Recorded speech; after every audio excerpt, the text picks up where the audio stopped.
नमस्कार छात्रों। आज हम लोग कल जो विषय वस्तु हम लोगों ने प्रारंभ की थी समुच्चय, उसके आगे उसको कंटिन्यू करते हुए जैसा कि हमने बताया था आपको कि समुच्चय क्या है, वस्तुओं का सुपरिभाषित संग्रह। वस्तुओं का या संख्याओं का सुपरिभाषित संग्रह समुच्चय कहलाता है। समुच्चय का कल हम लोगों ने निरूपण पढ़ा, समुच्चय का संकेतन पढ़ा, निरूपण की दो विधियां हम लोग पढ़ रहे थे। समुच्चय के निरूपण की विधियों में एक विधि हम लोगों की हो गई थी जिसको हम कहते हैं तालिका या रोस्टर विधि। तालिका या रोस्टर विधि भी हमने बताया था, जब हम समुच्चय की संख्याओं को निरूपित करते हैं तब उसको हम कहते हैं समुच्चय निर्माण की या समुच्चय निरूपण की तालिका या रोस्टर विधि।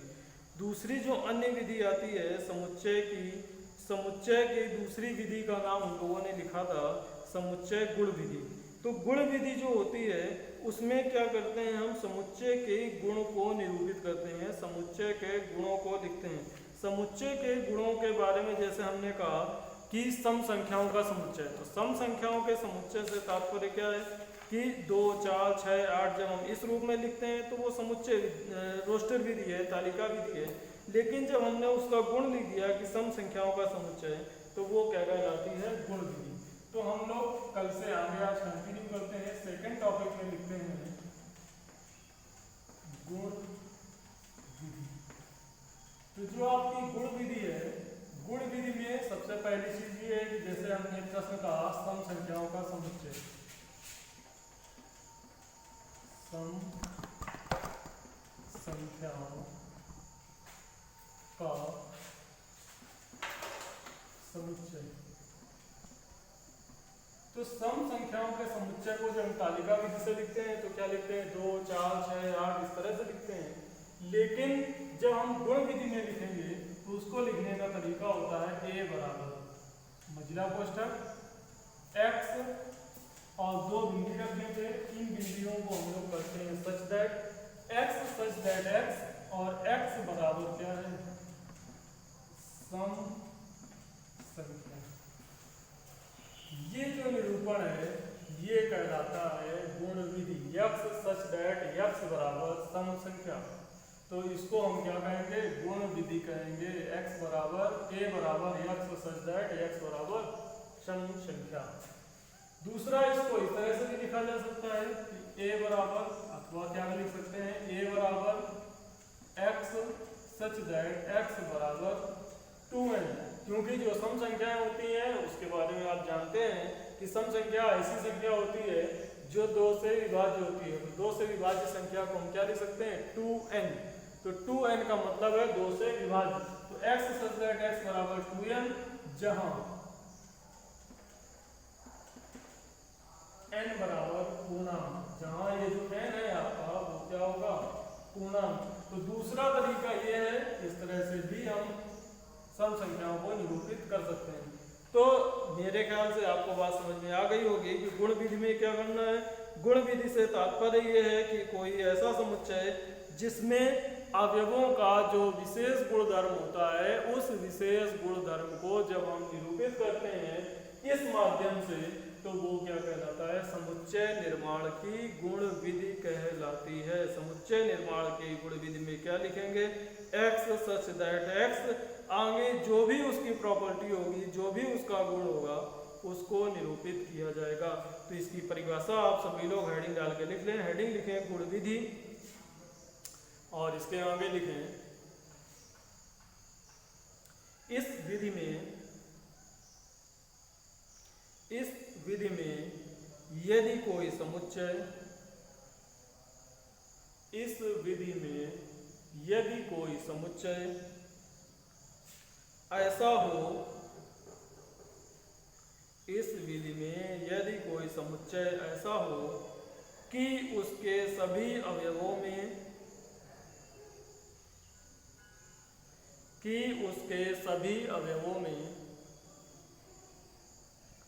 कोई विशेष गुणधर्म हो, उसके अवयवों में कोई विशेष गुणधर्म हो, तो मझले कोष्ठक में, ये होता है मझला कोष्ठक, मझले कोष्ठक में ऐसे गुणधर्म का वर्णन करके, मझले कोष्ठक में ऐसे गुणधर्म का वर्णन करके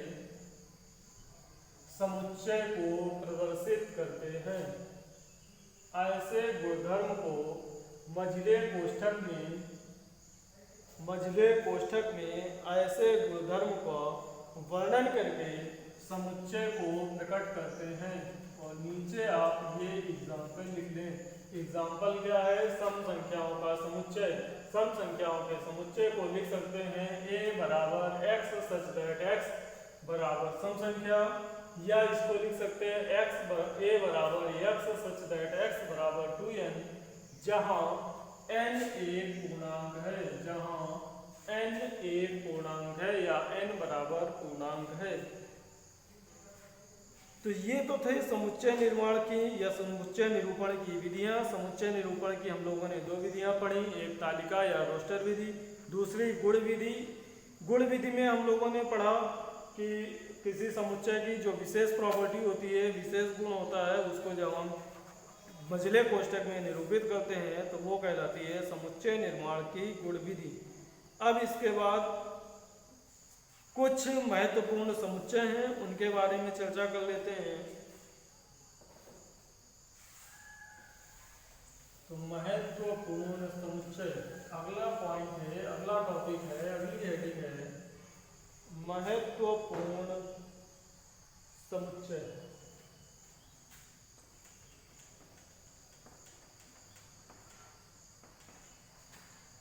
महत्वपूर्ण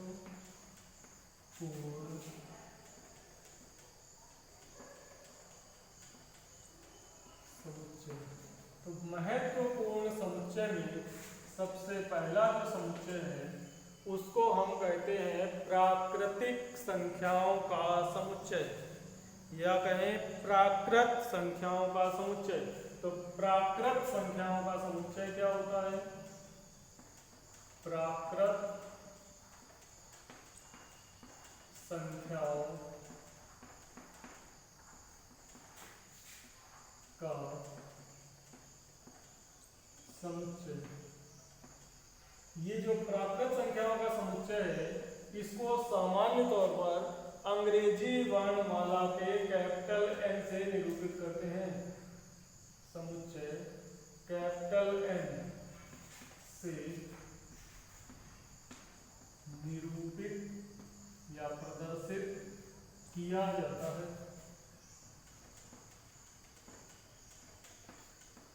अब प्राकृत संख्याएं सभी को पता है क्या होती हैं? n बराबर 1 2 3 4 डॉट। ये जो संख्याएं हैं ये क्या कहलाती हैं? प्राकृत संख्याएं कहलाती हैं। इसी तरह से दूसरा जो समुच्चय होता है धन पूर्णांकों का समुच्चय। तो धन पूर्णांकों के समुच्चय को i के ऊपर प्लस का निशान, या z के ऊपर प्लस के निशान से निरूपित करते हैं। धन पूर्णांकों का समुच्चय i प्लस या z प्लस से निरूपित किया जाता है। और ये भी जो i प्लस है ये क्या होता है? 1 2 3 डॉट। ये क्या कहलाता है? धन पूर्णांकों का समुच्चय। तीसरा जो महत्वपूर्ण समुच्चय है वो है ऋण पूर्णांकों का समुच्चय। ऋण पूर्णांकों का समुच्चय। ऋण पूर्णांकों के समुच्चय को क्या कहते हैं? i माइनस या z माइनस। तो जो ऋणात्मक संख्याएं हैं, पूर्णांक हैं, उनको हम i माइनस या z माइनस से निरूपित करते हैं। इसके लिए क्या आता है? -1 -2 -3 डॉट डॉट। तो प्रश्न में अगर कहीं कैपिटल N लिखा हुआ है तो हमें तत्काल समझ जाना चाहिए वो प्राकृत संख्याओं की बात कर रहा है। अगर कहीं i प्लस लिखा हुआ है तो धन पूर्णांक की बात कर रहा है। i माइनस लिखा है तो ऋण पूर्णांक की बात कर रहा है। अगर कहीं केवल i या केवल z लिखा है, नेक्स्ट पॉइंट में है कि अगर कहीं केवल जो पूर्णांक है वो आपका धन पूर्णांक भी हो सकता है और ऋण पूर्णांक भी हो सकता है, या धन और ऋण दोनों हो सकते हैं। तो नंबर 4 है पूर्णांक। तो जो पूर्णांक का समुच्चय होता है, पूर्णांकों का समुच्चय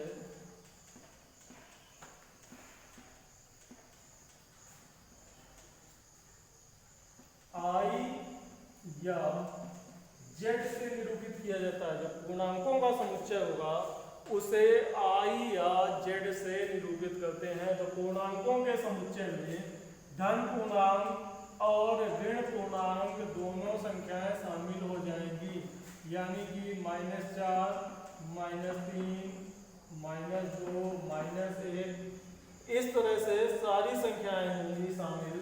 0, 1, 2, 3 और अनंत तक चलती हुई चली जाएगी। तो ये सभी संख्याएं क्या कहलाएंगी? पूर्णांक, यानी कि धन पूर्णांक और ऋण पूर्णांक दोनों को जब एक साथ इकट्ठा करेंगे तो जो समुच्चय बनेगा वो पूर्णांकों का समुच्चय कहलाता है और इसे I या Z से निरूपित करते हैं। नेक्स्ट जो इंपॉर्टेंट है अगला, परिमेय संख्याओं का समुच्चय। नंबर 5 है परिमेय संख्याओं का समुच्चय। तो जब आप परिमेय संख्याओं के समुच्चय की बात करते हैं तो परिमेय संख्याओं को हम निरूपित करते हैं कैपिटल Q से। परिमेय संख्याओं का जो समुच्चय है वो लिखा जाता है कैपिटल Q से। परिमेय संख्याओं की परिभाषा सभी को पता है। परिमेय संख्याएं वे संख्याएं होती हैं जिनको P/Q के रूप में लिखा जा सकता है, परंतु Q का मान शून्य नहीं होता है। ऐसी संख्याओं को हम क्या कहते हैं? परिमेय संख्याएं कहते हैं। यानी कि इसको अगर हम लिखें समुच्चय रूप में तो लिखेंगे x बराबर q बराबर x सच दैट x बराबर P/Q, जहां Q नॉट इक्वल टू 0। इस तरह की जो संख्याएं हैं उनको हम क्या कहेंगे? परिमेय संख्या कहेंगे। और अंतिम लास्ट है वास्तविक संख्याओं का समुच्चय। वास्तविक संख्याओं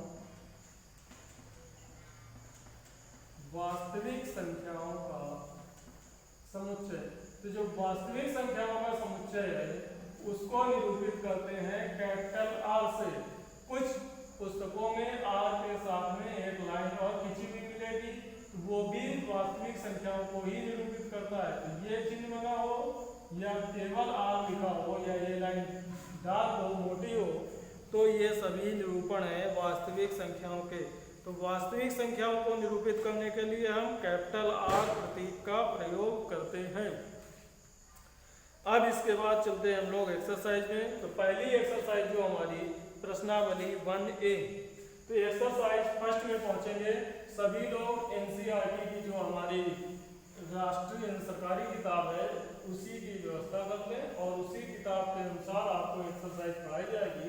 तो उसमें पहली जो एक्सरसाइज है NCERT की किताब में जो सरकार द्वारा चलाई गई है उसकी पहली एक्सरसाइज है एक्सरसाइज 1A और उसका पहला क्वेश्चन ये कहता है निम्नलिखित में से कौन से समुच्चय हैं, अपने उत्तर का औचित्य बताइए। तो इसको हम बता रहे हैं, इसी के अनुसार आपको अपने उत्तरों को अपनी अभ्यास पुस्तिका में नोट करना है। सभी लोग एक एक फेयर कॉपी बना लेंगे गणित की और उसमें एक्सरसाइज और विधिवत आप अपना जो भी परिभाषाएं हैं, जो कुछ बताया जा रहा है वो सब उसमें लिखेंगे। तो जैसे पहला प्रश्न लिखा है भारत के 10 सबसे अधिक प्रतिभाशाली लेखकों का संग्रह। तो इसमें बताया गया है भारत के 10 सबसे अधिक प्रतिभाशाली लेखकों का संग्रह। तो जो वर्ड है, जो गुण बता रहा है, गुण क्या है? प्रतिभाशाली। तो क्या आप समझते हैं कि किसी व्यक्ति की प्रतिभा को आप किसी पैमाने पर नाप सकते हैं? तो ये जो प्रतिभाशाली गुण है ये मापने योग्य है, इसका कोई पैमाना होता है? कोई पैमाना नहीं होता। क्यों? क्योंकि प्रत्येक विषय का प्रतिभाशाली लेखक या प्रत्येक व्यक्ति की दृष्टि में प्रतिभाशाली की परिभाषा अलग अलग हो सकती है। इसलिए हम भारत के 10 सबसे अधिक प्रतिभाशाली लेखकों के संग्रह को एकत्रित नहीं कर सकते हैं, क्योंकि जब प्रतिभाशाली लेखकों की बात आएगी तो प्रत्येक व्यक्ति का जो विचार है वो भिन्न भिन्न हो सकता है, जिसके कारण प्रतिभाशाली लेखकों की जो संभावनाएं हैं वो भिन्न भिन्न होंगी। इसलिए यह उत्तर जो है आपका समुच्चय नहीं है, क्योंकि प्रतिभाशाली शब्द किसी व्यक्ति के एक निश्चित गुण को परिभाषित नहीं करता है। अलग अलग क्षेत्र की प्रतिभाएं अलग अलग हो सकती हैं। नेक्स्ट है आपकी कक्षा के सभी बालकों का संग्रह। तो यह एक समुच्चय है, क्योंकि आपकी कक्षा के बालकों की संख्या निश्चित होती है। किसी कक्षा में 30 छात्र हैं, किसी में 40 हैं, 35 हैं, तो वो जो छात्र की संख्या है, छात्रों के नाम है, वो निर्धारित है। इसलिए आपकी कक्षा के जो छात्रों का संग्रह है वह एक समुच्चय है। अगला कहा गया है 100 से कम सभी प्राकृत संख्याओं का संग्रह। तो 100 से कम प्राकृत संख्या, तो चूंकि हम जानते हैं प्राकृत संख्या 1 से प्रारंभ होती है, तो 1 2 3 4 5 करते करते 100 से कम यानी कि 99 तक की जो भी संख्याएं हैं उसका जो संग्रह होगा वो एक समुच्चय का निर्माण करेगा।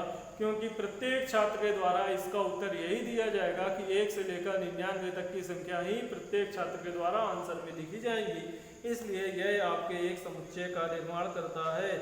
तो इतनी बात आपको समझ में आ गई होगी कि 100 से कम सभी प्राकृत संख्याओं का संग्रह अर्थात 1 से लेकर 99 तक की संख्याओं का संग्रह जो होगा वो सभी के लिए एक समान होगा। नेक्स्ट कहा गया है लेखक प्रेमचंद द्वारा लिखित उपन्यासों का संग्रह। तो एक पर्टिकुलर राइटर की बात की गई है, एक विशेष लेखक की बात की गई है, उनके द्वारा जो लिखे गए उपन्यास हैं उनकी संख्या निर्धारित है। उसको हम परिवर्तित नहीं कर सकते हैं कि प्रेमचंद्र ने कौन कौन से लिखे हैं, गदन को जो भी उन्होंने लिखे हैं उन सभी उपन्यासों को जब हम एक साथ लिखेंगे तो सभी का उत्तर एक समान होगा। इसलिए प्रश्न नंबर पहले का जो चौथा पार्ट है वो भी एक समुच्चय है। उसका रीजन क्या है, कारण ये है कि प्रेमचंद्र के द्वारा लिखित उपन्यास निश्चित है। और नेक्स्ट है सभी सम पूर्णांकों का संग्रह। तो सभी सम पूर्णांकों के संग्रह के बारे में अगर बात की जाए तो सभी सम पूर्णांकों का संग्रह भी यही कहता है। हम लोग शुरू से उदाहरण पढ़ते आए समुच्चय के बारे में कि सम संख्याओं का जो संग्रह होता है वो एक क्या कहलाता है, समुच्चय कहलाता है। नेक्स्ट है इस अध्याय में आने वाले प्रश्नों का संग्रह। तो ये जो हम एक्सरसाइज पढ़ रहे हैं एक्सरसाइज 1 ने प्रारंभ की है। इस एक्सरसाइज में प्रश्नों की संख्या क्या है, निर्धारित है। इसलिए ये भी एक क्या हो जाएगा, समुच्चय हो जाएगा। और अंत में विश्व के सबसे अधिक खतरनाक जानवरों का संग्रह। तो आप किस जानवर को सबसे खतरनाक कहेंगे?